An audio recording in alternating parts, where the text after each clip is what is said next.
Halo teman-teman, balik lagi dengan belajar bareng. Kali ini belajar bareng akan membahas tentang penilaian dalam kurikulum 2013. Simak sampai habis ya. Kita langsung ke soal yang pertama. Berikut ini pernyataan tentang kompetensi keterampilan. 1. Kemampuan berpikir mencakup mengingat, memahami, menerapkan, menganalisis, mengevaluasi, dan mencipta. 2. Kemampuan belajar mencakup mengamati, menanya, mengumpulkan informasi, menalar atau mengasosiasi, dan mengkomunikasikan. 3. Kemampuan pikir dan tindak mental non-motorik seperti mengambil keputusan, menyusun strategi, bernalar. Yang keempat, kemampuan praktik laboratorium seperti merangkai alat, menimbang atau mengukur, membuat grafik, dan menafsirkan grafik. Pernyataan yang termasuk kategori keterampilan abstrak terdapat pada angka titik-titik ya teman-teman. Yang ditanyakan adalah keterampilan abstrak, itu berkaitan dengan berpikir yang tidak tampak ya.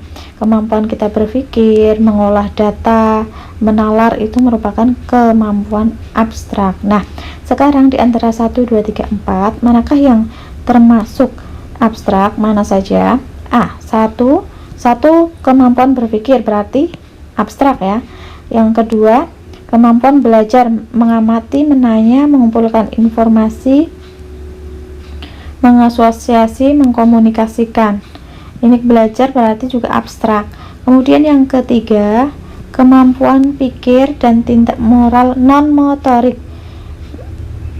Non-motorik berarti kan tidak kelihatan, seperti mengambil keputusan, menyusun strategi, bernalar, itu kaitannya semuanya dengan otak berpikir ya.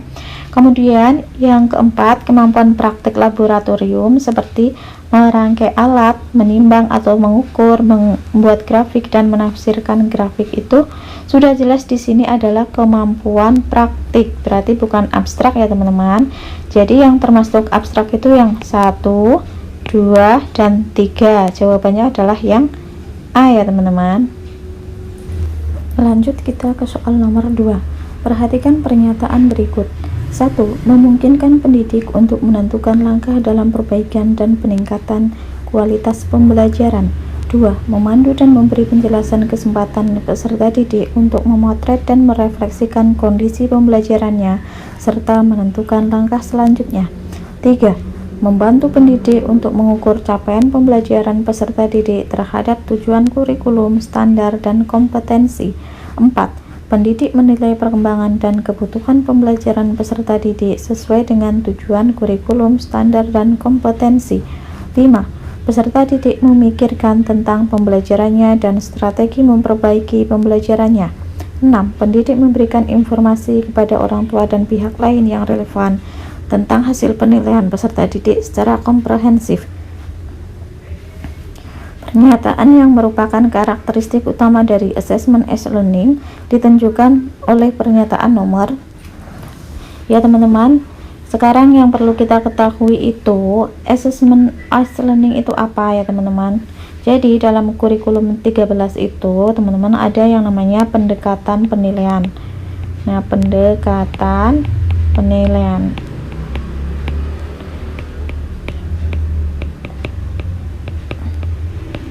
yang pertama itu assessment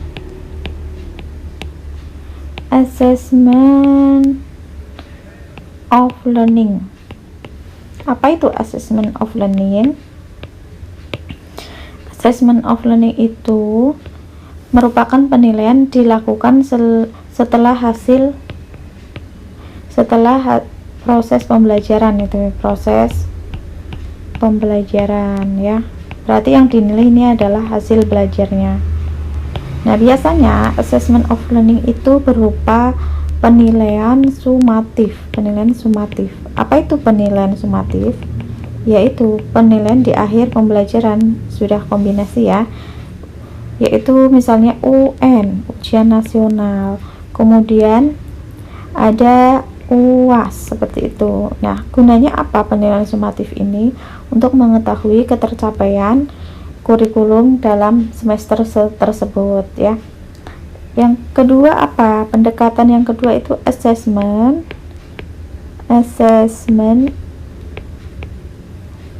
for learning ya, penilaian gunanya untuk belajar gitu, seperti itu kalau di bahasa Indonesia kan ya. Ini dinilai dalam proses menilai apa, selama proses pembelajaran, jadi ini menilai prosesnya pembelajaran. Biasanya bersifat penilaian formatif kayak ulangan harian ya, contohnya ulhar, kemudian praktik, itu adalah semuanya merupakan assessment for learning. Praktik, terus ada presentasi, diskusi, seperti itu semuanya assessment for learning ya, selama proses pembelajaran. Nah, tujuannya apa? Tujuan untuk memperbaiki proses, misalnya kalau dari sini, dari ulharnya, prakteknya, presentasinya hasilnya belum bagus, maka ini diperbaiki apa, proses pembelajarannya, mungkin metodenya, mungkin alat peraganya, seperti itu. Nah, yang ketiga ini teman-teman, kita tulis di sini saja ya. Ini namanya apa? Assessment as learning ya.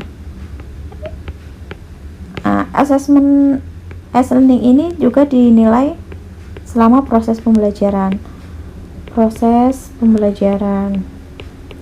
Lalu bedanya apa sama assessment for learning ya?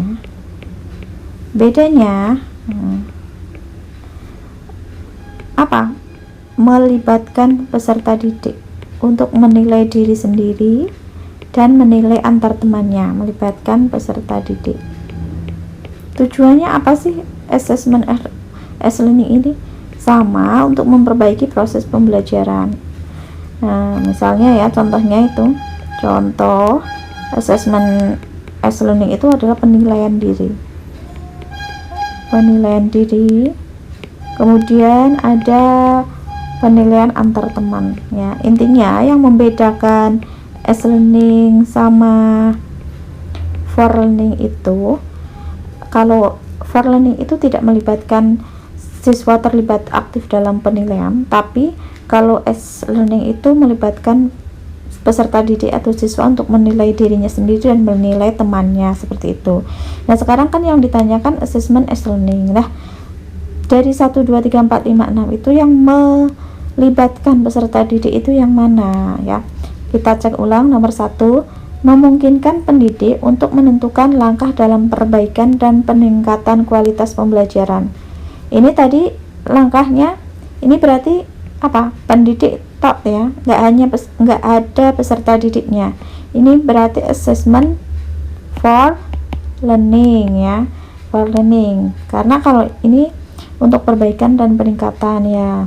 Nomor 2, memandu dan memberi penjelasan kesempatan peserta didik untuk memotret ya, berarti ini ada keterlibatan peserta didik untuk memotret ya, berarti melibatkan ya, berarti ini merupakan as learning ya, berarti kita nemu 1. Nomor 2, yang ketiga, membantu pendidik untuk mengukur capaian pembelajaran peserta didik terhadap tujuan kurikulum. Ini apa?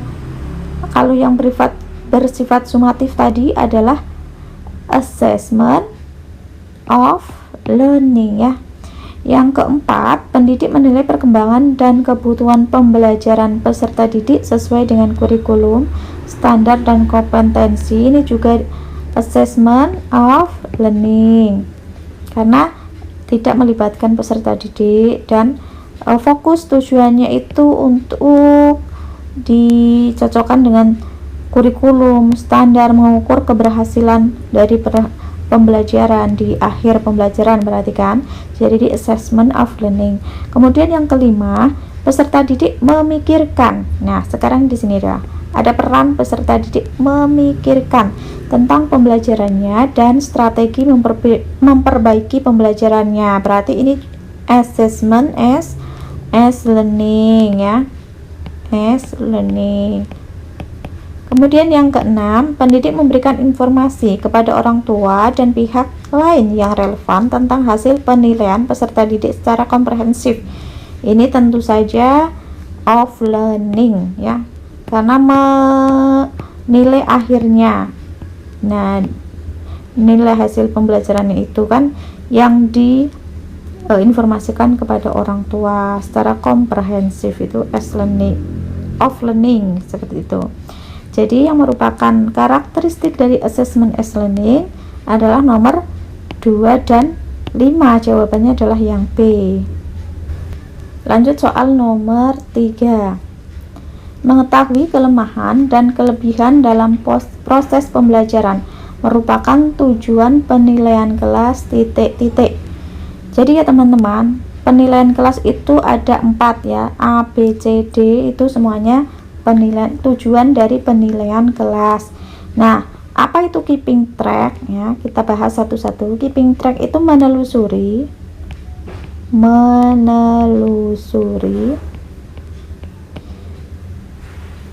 agar proses pembelajaran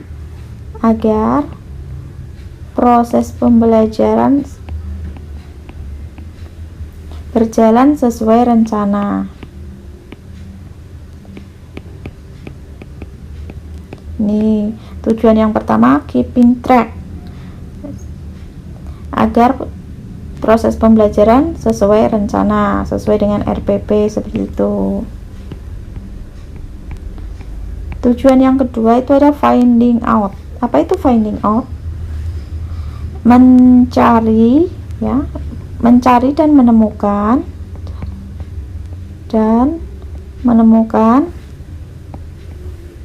hal-hal yang menyebabkan terjadinya kelemahan,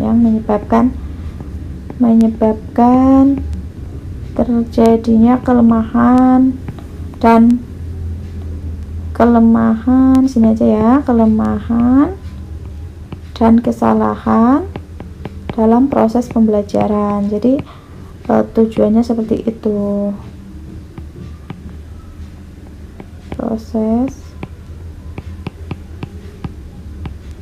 Nah, tujuan yang ketiga itu adalah apa? Checking up, mengecek kelemahan ya, mengecek kelemahan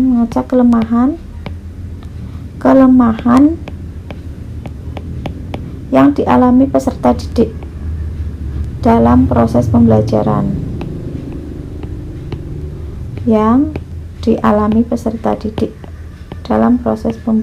Itu namanya checking up.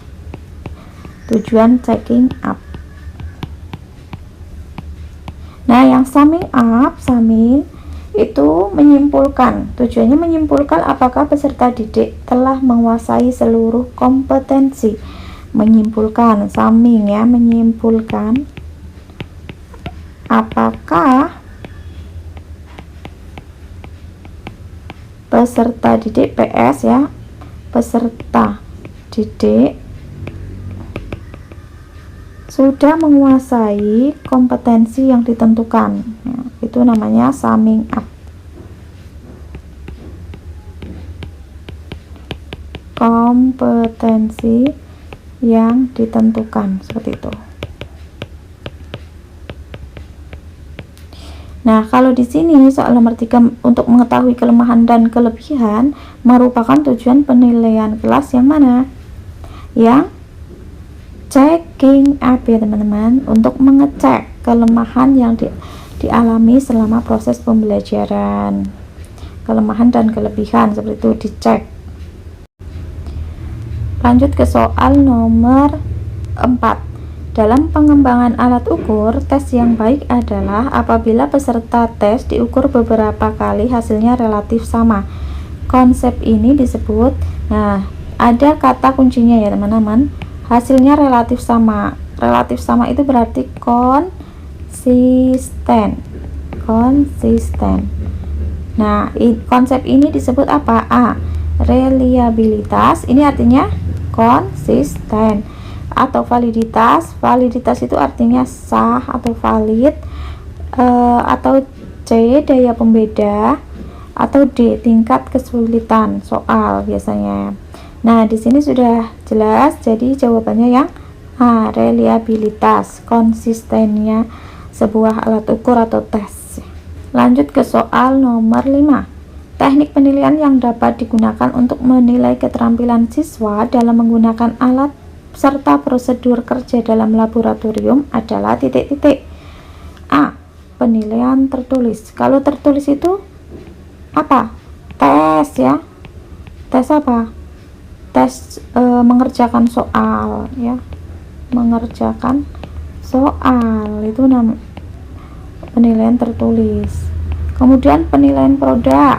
B, penilaian produk. Kalau penilaian produk itu kan yang dinilai produknya, yang dinilai produk yang dihasilkan, produknya.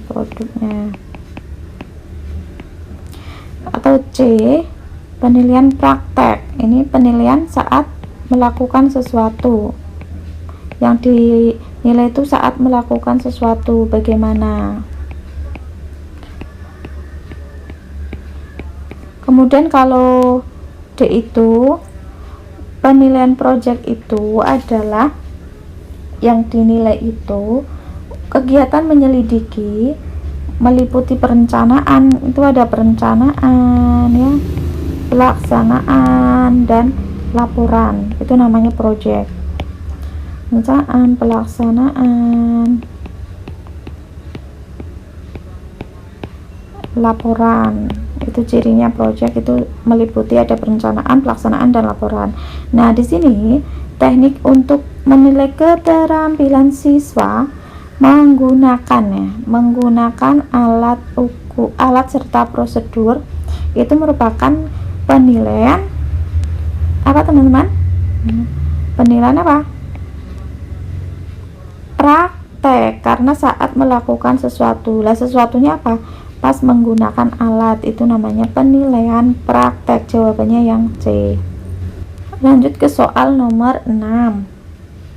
Pernyataan yang tidak tepat berkaitan dengan penilaian sikap adalah A, hasil observasi oleh pendidik selama 1 semester selama proses pembelajaran dan di luar proses pembelajaran merupakan sumber informasi utama, sedangkan penilaian diri dan penilaian antar teman merupakan informasi penunjang.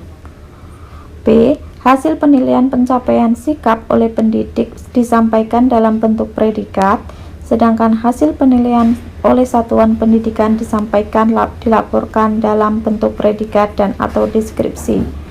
C, catatan hal-hal positif dan menonjol dalam jurnal digunakan untuk menguatkan perilaku positif, sedangkan catatan perilaku negatif digunakan untuk pembinaan.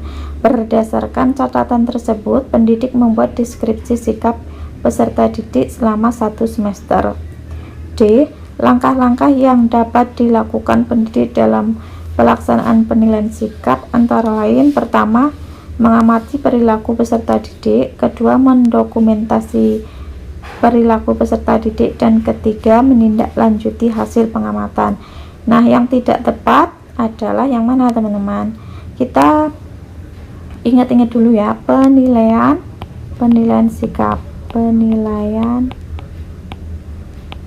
sikap, itu ada namanya penilaian utama ya, dan yang kedua adalah penunjang. Itu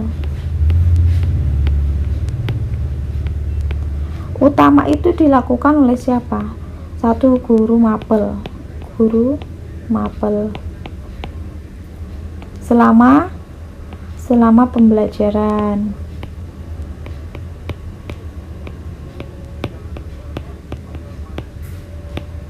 Kemudian yang kedua, guru BK ya, dan wali kelasnya, baik selama pembelajaran 1 semester tersebut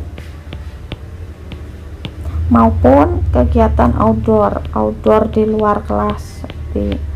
Ini selama 1 semester. Kemudian kalau penilaian penunjang itu sumbernya dari mana? Bisa penilaian diri, jadi menilai diri sendiri. Kemudian antar teman,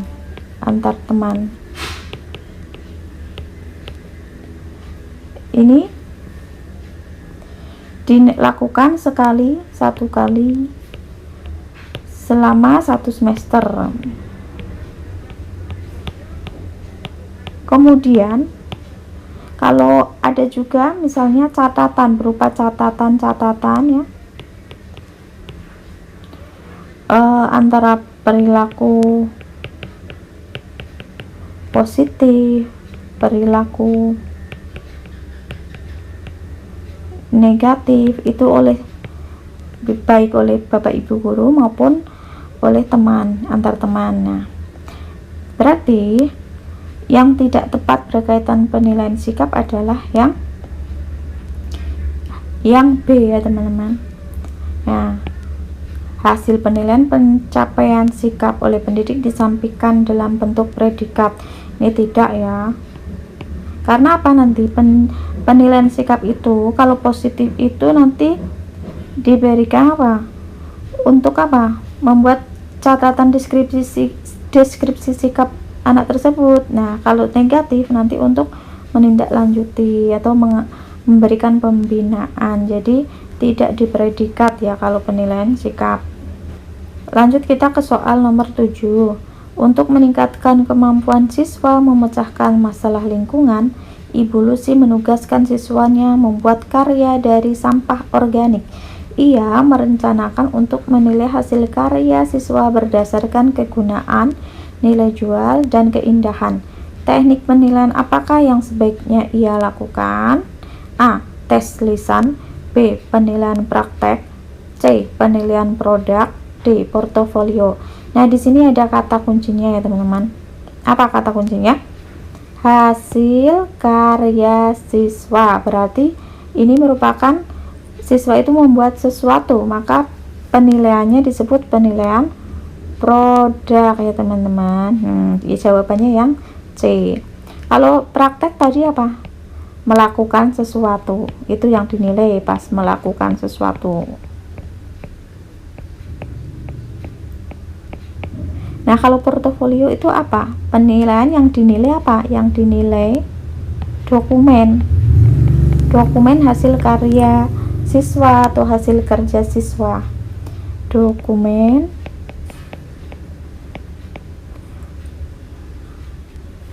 kumpulan dokumen atau kumpulan hasil pembelajaran, itu namanya penilaian portofolio. Lanjut ke soal nomor 8. Perhatikan tabel di bawah ini. Ya, di sini merupakan tabel apa, teman-teman? Penilaian keterampilan ya. Ada nilai praktek, produk, proyek, dan portofolio. Dan nilai akhir pembulatan itu ada di P, Q, R, dan S. Maka nilai P, Q, R, dan S secara berturut-turut adalah, ya kita lihat tabelnya ya teman-teman. Sekarang kita lihat 4.1 praktek ya, berarti ini praktek, berarti prakteknya itu hanya ada nilai 1, 87, berarti P nya itu adalah 87. Kemudian untuk KD 4.2 praktek lagi ada nilai 2, 66 dan 75. Nah, untuk seperti ini teman-teman, praktek ini kan sama-sama praktek, maka yang diambil yang terbaik, sama-sama nilai praktek ada 2, ada 3 gitu, yang ambillah nilai yang terbaik, maka Q-nya adalah 75. Kemudian R itu 4.3 penilaian proyek, ini hanya satu saja, berarti 92.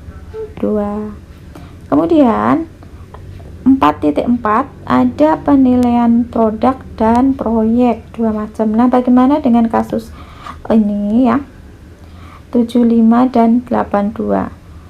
Ingat, ini adalah beda penilaian, beda bidang ya, satu produk satu proyek. Kalau hal seperti ini maka kita cari rata-ratanya antara 75 ditambah 82 dibagi 2 sama dengan hasilnya adalah 70 kan 157 dibagi 2 sama dengan 78,5. Nah, kalau dibulatkan ini menjadi 79. Jadi S nya adalah 79. Jadi jawabannya adalah yang B ya teman-teman. Jawabannya yang B. Lanjut kita ke soal nomor 9. Manakah yang merupakan muara utama pencapaian semua mata pelajaran pada akhir jenjang satuan pendidikan? A. Standar kompetensi lulusan. B. Standar kompetensi. C. Kompetensi inti. Atau D. Kompetensi dasar. Nah, sekarang kita muara utama pencapaian semua mata pelajaran pada akhir jenjang. Itu namanya bermuaranya pada akhir jenjang, misalnya akhir SD, SMP seperti itu, adalah standar kompetensi lulusan yang A jawabannya. Lanjut soal nomor 10. Perhatikan pernyataan berikut. 1. Menentukan strategi pembelajaran pada setiap kompetensi dasar. 2. Menentukan penyebab kelemahan siswa dalam menguasai materi. 3. Mengidentifikasi kelemahan yang dialami siswa pada setiap KD. 4. Menyimpulkan kompetensi yang telah dicapai siswa. Pernyataan tersebut merupakan langkah-langkah yang dapat dilakukan pendidik dalam titik-titik. A. Membuat tes standar. B. Merancang pembelajaran konseptual. C. Melakukan penilaian kelas. D. Menyusun silabus. Nah, di sini ada ya teman-teman, menemukan, menentukan, mengidentifikasi, kemudian menyimpulkan. Ada kata-kata kerja operasional seperti itu. Nah, kata kerja itu menunjukkan bahwa kita sedang melakukan apa? Melakukan penilaian kelas ya teman-teman. Jawabannya yang C. Demikian ya teman-teman pembahasan soal kali ini. Semoga bermanfaat. Jangan lupa klik like, share, and subscribe.